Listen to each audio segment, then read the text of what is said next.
নমস্কার। গল্পের ঝুলিতে সকল শ্রোতা বন্ধুদের স্বাগত জানাই। আজ আপনাদের জন্য গল্পের ঝুলিতে রয়েছে রবীন্দ্রনাথ মৈত্রের লেখা দুলাল। গল্পটি ভালো লাগলে একটা লাইক এবং কমেন্ট করে জানানোর অনুরোধ রইল। আর চ্যানেলে নতুন হয়ে থাকলে আরও গল্প শোনার জন্য চ্যানেলটি সাবস্ক্রাইব করতে কিন্তু ভুলবেন না। তাহলে চলুন শুনে নেওয়া যাক আজকের গল্প। স্বর্গীয় পিতার একটি গুণ পূর্ণভাবেই পুত্র দুলাল চন্দ্রে বর্তিয়া ছিল। দুলালের পিতা চরণদাস বৈরাগী একজন সুকণ্ঠ গায়ক ছিল। তাহার রচিত মান মাথুরের পালা আজও সাতপাড়া অঞ্চলে গাওয়া হয়। এখনও কোনো বড় ওস্তাদ সে অঞ্চলে আসিলে মজলিসে বসিয়া ইতর ভদ্র সকলেই স্বর্গীয় চরণদাসের কথা তুলিয়া দুটো গল্প করে। দুলালকে 3 বছরেরটি রাখিয়া চরণ মারা যায়। সে আজ 4 বছরের কথা। ইতিমধ্যে দুলালের মা শ্যামা বৈষ্ণবী গোবিন্দ বৈরাগীর সহিত কণ্ঠী বদল করিয়া আবার নূতন গৃহে সংসার পাতিয়াছে। তাহাতে দুলালের কোনো ক্ষতিবৃদ্ধি ছিল না। সে আগেকার মতোই 4 বেলা ভাত খায়, সমস্ত দিন বাড়ি বাড়ি নাম কীর্তন ও মান মাথুরের এক-আধখানা ভাঙা গান গাহিয়া বেড়ায়। গোবিন্দ প্রহার করিয়াও দুলালকে তার মুড়ি মুরগির দোকানে কাক তাড়াইবার কাজে লাগাইতে পারে না। এই প্রহার পিতার আমলে তাহার ভাগ্যে ঘটিয়াছিল কিনা সে কথা তাহার মনে পড়ে না। তবে এখন এটা নিত্যকার ব্যাপারে দাঁড়াইয়াছে, কাজেই প্রহার তাহার সহিয়াও গিয়াছে। সমস্ত দিনের পর শুষ্ক মুখে বাড়ি ফিরিয়া 4টি ভাত ও 1 ঘটি জল খাইয়া মার আঁচলে মুখ মুছিয়া সে শয্যালয়। পরদিন ঘুম ভাঙিলে আবার 1 বাটি ভাত গুড় ও তেঁতুলের সহিত উদরস্থ করিয়া প্রহরকালের জন্য দৈনন্দিন সঙ্গীতকলার অনুশীলনে বাড়ি বাড়ি ঘুরিয়া বেড়ায়। কিন্তু সহসা একদিন এই নিশ্চিন্ত জীবনযাত্রায় বাধা পড়িল। সেদিন সন্ধ্যায় বাড়ি ফিরিয়া দুলাল দেখিল উঠানে জলচৌকির উপর ভদ্র বেশধারী একটি লোক, সম্মুখে তার মা ও গোবিন্দ। উভয়ে দাঁড়াইয়া পরম নিবিষ্ট চিত্তে সে লোকটির সহিত বাক্যালাপ করিতেছে। ভদ্রলোক দেখিলেই প্রণাম করিতে হয়। খুব শৈশবেই চরণ তাহাকে এ কথা শিখাইয়াছিল। সে আসিয়া ঢিপ করিয়া আগন্তুকের পায়ের কাছে প্রণাম করিল। আগন্তুক দুলালের মাথায় হাত রাখিয়া কহিলেন, বাহ, বেশ সভ্য তো তোমার ছেলেটি বষ্টমী। শ্যামা কোনো কথা বলিবার পূর্বেই ক্ষুধার্ত দুলাল মার আঁচল টানিয়া কহিল, ভাত দে মা। ভদ্রলোক কহিলেন, আহা, যাও যাও, ভাত দাও গে। কথা তো হয়েই আছে, সন্ধ্যা হলেই আগাম টাকাটা দিয়ে যাবখন। শ্যামা দুলালের হাত ধরিয়া চলিয়া গেল। ভদ্রলোকটি কলিকাতার সুরেন্দ্র থিয়েট্রিক্যাল যাত্রা পার্টির ম্যানেজার। তিনি এদিকে তার শ্যালিকার গৃহে বেড়াইতে আসিয়াছিলেন। কাল সন্ধ্যায় সেখানে হরি সংকীর্তনে দুলালের গান শুনিয়াছিলেন। এত অল্প বয়সে এমন মিষ্ট কণ্ঠে তান লয় শুদ্ধ গান তিনি আর কখনো শোনেন নাই। তাই গান শুনিয়া ছেলেটির প্রতি তাহার লোভ হয় এবং সন্ধান লইয়া গোবিন্দের সঙ্গে শ্যামার গৃহে আসিয়া উপস্থিত হইয়াছেন। গোবিন্দের মোটেই আপত্তি নাই, তবে শ্যামাও মাসিক 1 টাকা মাহিনা শুনিয়া অবাক হইয়া গেল।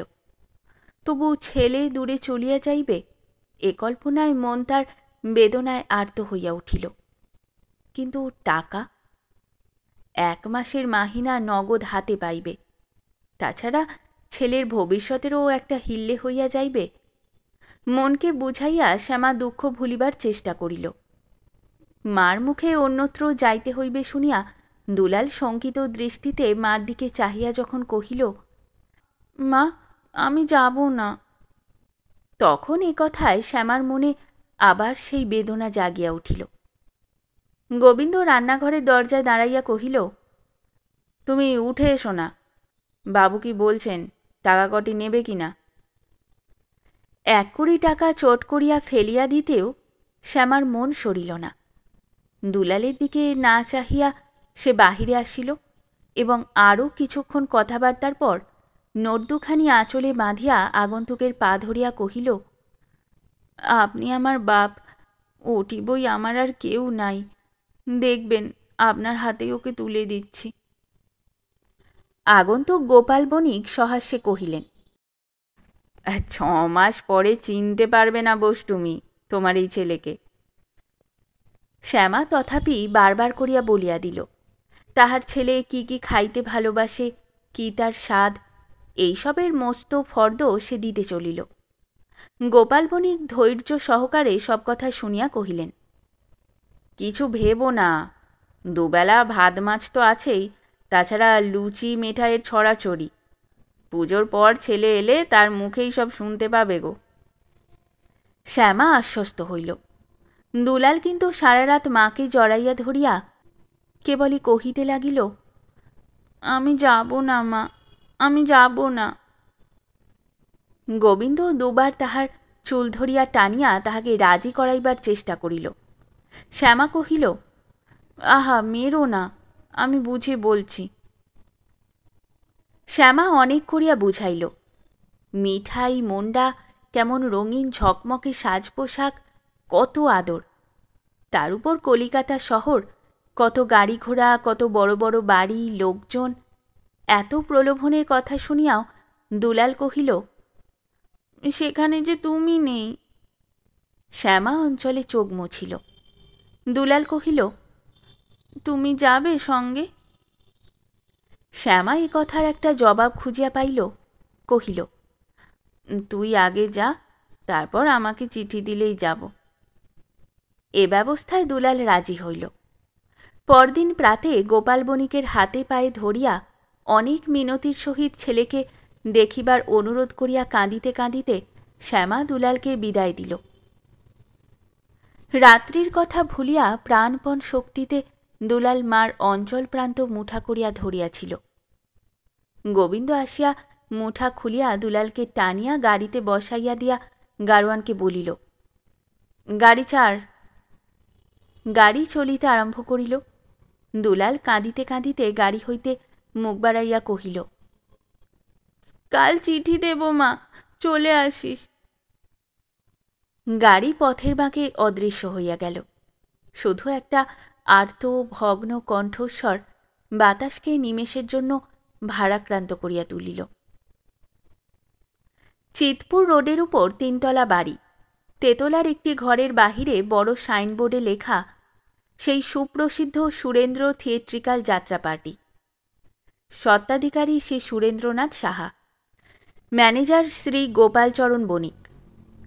গৃহের অভ্যন্তরে অনেকগুলি ছেঁড়া মাদুর বিছানো, তাহার উপর মাঝে মাঝে বালিশ, ছিন্ন আবরণ শূন্য।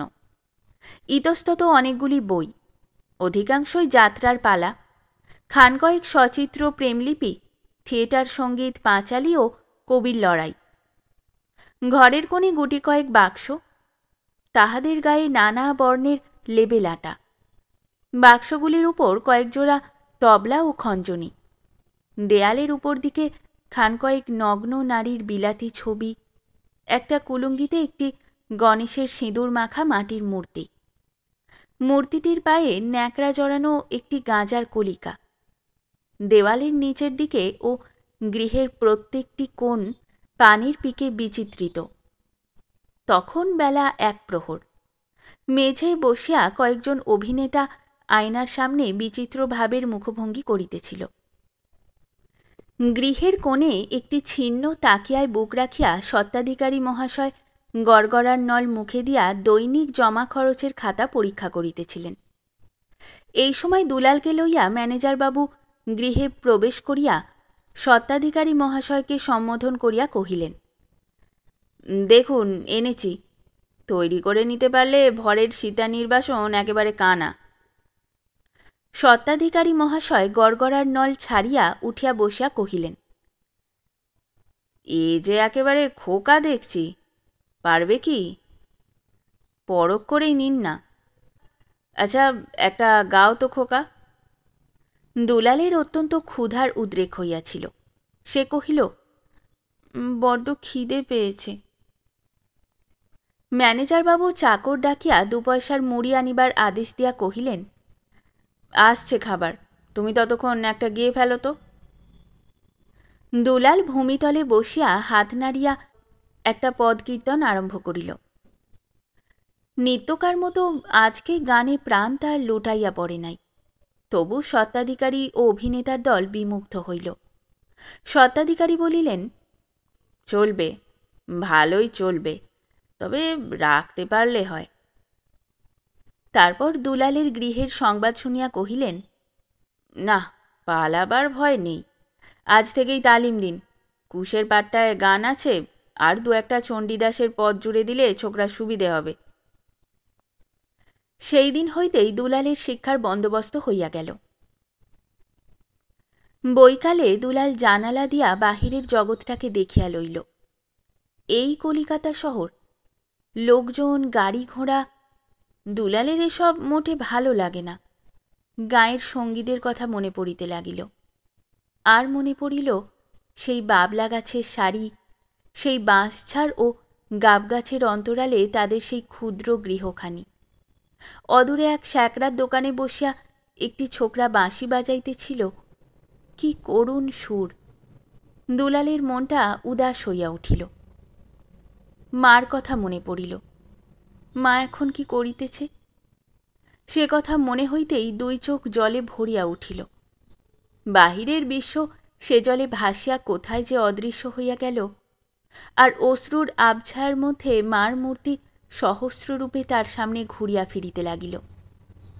জানালার গড়াতে দুই গাল চাপিয়া অস্পষ্ট স্বরে সে ডাকিল, মা, মা, মা গো। কতক্ষণ কাঁদিয়া সে ম্যানেজার বাবুর কাছে গিয়া কহিল, আমি থাকতে পারবো না এখানে, মার কাছে যাব। ম্যানেজার বাবু তখন 2 পয়সার ফুলুরির সঙ্গে বৈকালিক চা পান করিতেছিলেন। দুলালের কথা শুনিয়া মুখ বিকৃত করিয়া কহিলেন, সোনার চাঁদ আর কি, যা ওপরতলায় বসগে, এক্ষুনি মাস্টার আসবে। বিষণ্ণ ম্লান মুখে দুলাল চলিয়া গেল। সন্ধ্যায় মোশন মাস্টার আসিয়া দুলালকে নানাভাবে পরীক্ষা করিয়া স্বত্বাধিকারীকে কহিলেন, ছেলেটা খুব ভালোই মিলেছে বাবু, টিকে থাকলে আসছে পুজোয় নরমের যজ্ঞ খুব ভালো উতরে যাবে। দুলালের শিক্ষা শুরু হইল। সেই সঙ্গে দুবেলা 4 পয়সার মুড়ি মুড়কি জলখাবারেরও বন্দোবস্ত হইয়া গেল। ম্যানেজারবাবু দুলালকে রাস্তায় বাহির হইতে বিশেষভাবে নিষেধ করিয়া দিলেন। সুরেন্দ্র থিয়েট্রিক্যালের প্রতিদ্বন্দ্বী নিতাই অপেরার ঘর রাস্তার মোড়ে। সে দলের অভিনেতারা সর্বদাই সন্ধান লইয়া বেড়াইতেছে। এমন একটা রত্নের সন্ধান পাইলে তারা তাকে গ্রাস করিয়া ফেলিবে। গত বৎসর তাদের একটি ছেলেকে ভাঙাইয়া নূতন পঞ্চাঙ্গ নাটক সমুদ্র মন্থনকে এরা একেবারে জখম করিয়া দিয়াছিল। দুলালকে সতর্ক করিয়া ম্যানেজারবাবু দারোয়ান, চাকর ও অভিনেতাদিগকে এই বালকটির দিকে বিশেষ সতর্ক দৃষ্টি রাখিবার জন্য আদেশ প্রচার করিলেন। ইট কাঠের আবেষ্টনে অনেকগুলি দৃষ্টির শৃঙ্খলে পল্লীর দুলাল বন্দী রহিল। মন তার সারাদিন পড়িয়া থাকিত তার সেই গ্রামের মাঠঘাটের মধ্যে। বেলা 10টায় ভাত খাইতে বসিয়া প্রথম যে অন্নের গ্রাসটি সে মুখে তুলিত, সেটা প্রত্যহই অশ্রুজলে অভিষিক্ত হইত। যেদিন মার কথা বেশি করিয়া মনে হইত, সেদিন অন্ন আর মুখেও রুচিত না। ইতিমধ্যে ম্যানেজার বাবুকে অনুরোধ করিয়া সে মার কাছে একখানা চিঠি পাঠাইয়া দিয়াছিল। ম্যানেজার বাবু একখানা সাদা পোস্টকার্ড লিখিয়া বিনা মাসুলেই সেখানা পোস্ট করিয়াছিলেন। দুলাল জানিত যে পত্রপাঠ মাত্র মা এখানে আসিবে, কাজেই দিন কয়েক বিনা বাক্য ব্যয়ে সে শিক্ষা গ্রহণ করিতে লাগিল। কিন্তু চিঠি পাঠাইবার দিন হইতে দরজায় কড়া নাড়ার শব্দ শুনিলেই ছুটিয়া গিয়া জানালা দিয়া মুখ বাড়াইয়া দেখিত এবং পর মুহূর্তেই মুখখানা ছোট করিয়া ফিরিয়া আসিত। এমনিভাবেই 1.5 মাস কাটিয়া গেল। প্রত্যহ প্রত্যুষের আশা সন্ধ্যায় একেবারে বিলীন হইয়া যাইত। তথাপি দুলাল মার আগমন সম্বন্ধে নিরাশ হইতে পারিল না। এই আশা ও নৈরাশ্যের অবকাশে দুলালের শিক্ষা সমাপ্ত হইল। পূজা আসিতেছে। যাত্রার দলের নূতন পালা সীতার বনবাস নাটকের বিজ্ঞাপন বড় বড় রক্তাক্ষরে চারিদিকে প্রচারিত হইয়া গেল।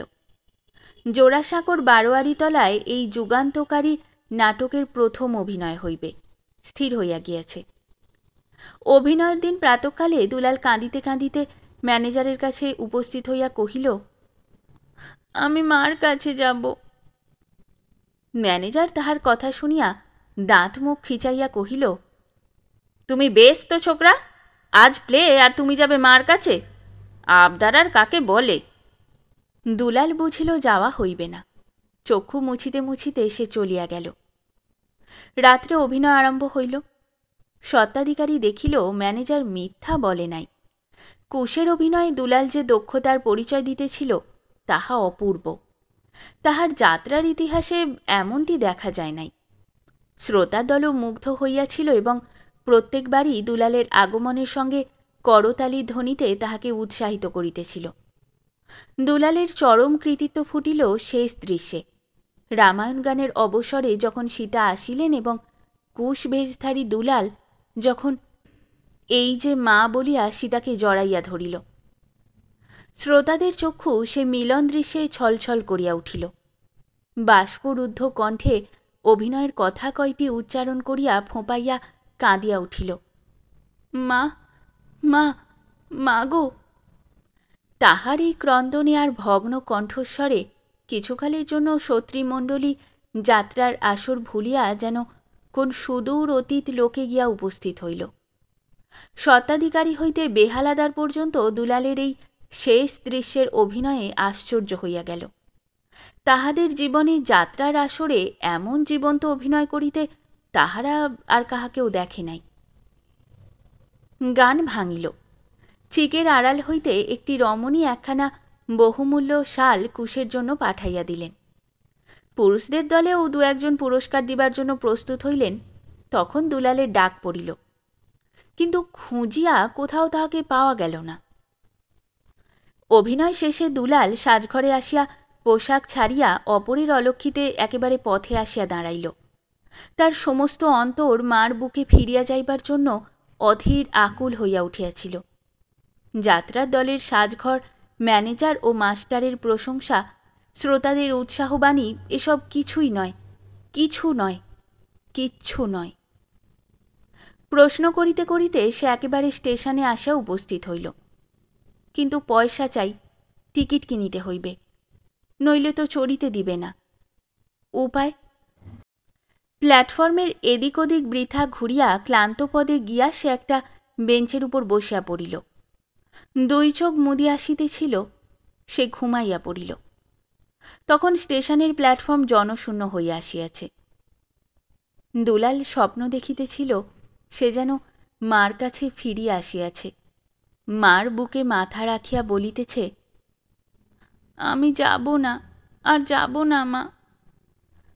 মা তাকে বুকে টানিয়া বলিতেছে, না বাবা, না, আর তোমায় যেতে দেব না। সহসা মাথায় আঘাত পাইয়া সে উঠিয়া বসিল। চোখ চাহিয়া দেখিল সম্মুখে দাঁড়াইয়া ম্যানেজার আর চাকর ভোলা। তারা খোঁজ করিয়া একেবারে স্টেশনে আসিয়া উপস্থিত। ম্যানেজারকে দেখিয়াই দুলালের মুখ শুকাইয়া গেল। সে কাঁদিয়া কহিল, আমি মার কাছে যাব। চোখ রাঙাইয়া দুলালের কান ধরিয়া তাহাকে বেঞ্চ হইতে নামাইয়া ম্যানেজার কহিল, হতভাগা, কম ভোগান ভুগিয়েছ, যাওয়াচ্ছি মার কাছে। বলিয়া টানিতে টানিতে তাহাকে ঘোড়ার গাড়িতে উঠাইয়া চিতপুর রোডের দিকে গাড়ি হাঁকাইয়া দিল। যাত্রার দলে যে আসে সেই 2-10 দিনে পোষ মানিয়া যায়, আর এ ছেলেটা বাগ মানিবে না? অধিকারী মহাশয় রাগে গম গম করিতেছিলেন। এই সময় ম্যানেজারের সহিত ঘরে প্রবেশ করিয়া দুলাল নত মুখে অপরাধীর মতো দাঁড়াইল। দেখিবা মাত্র পা হইতে চটি খুলিয়া অধিকারী তাকে প্রহার করিলেন।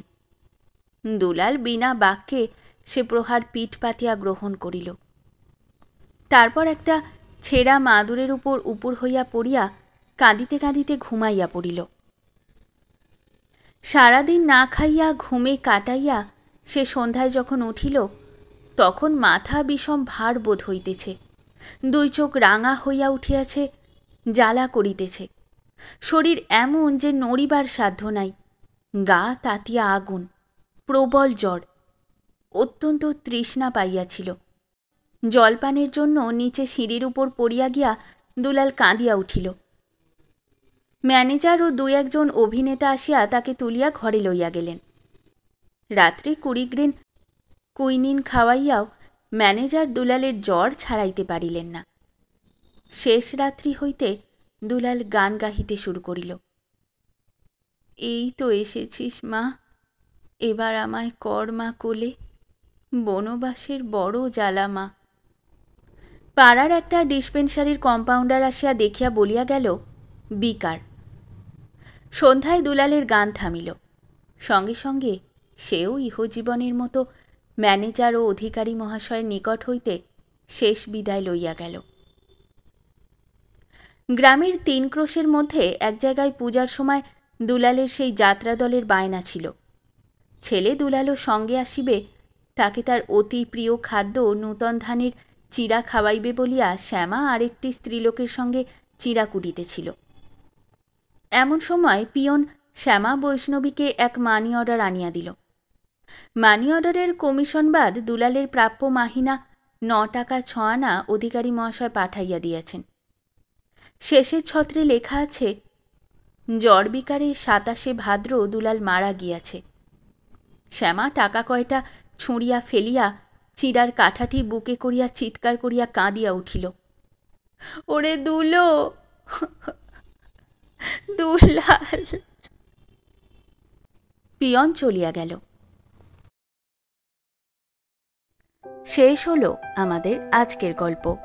গল্প পাঠে এবং বিভিন্ন চরিত্রে আমি তৃষিতা।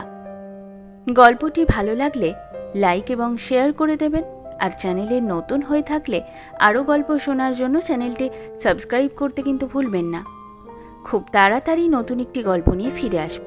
সকলে ভালো থাকুন, শুনতে থাকুন গল্পের ঝুলি।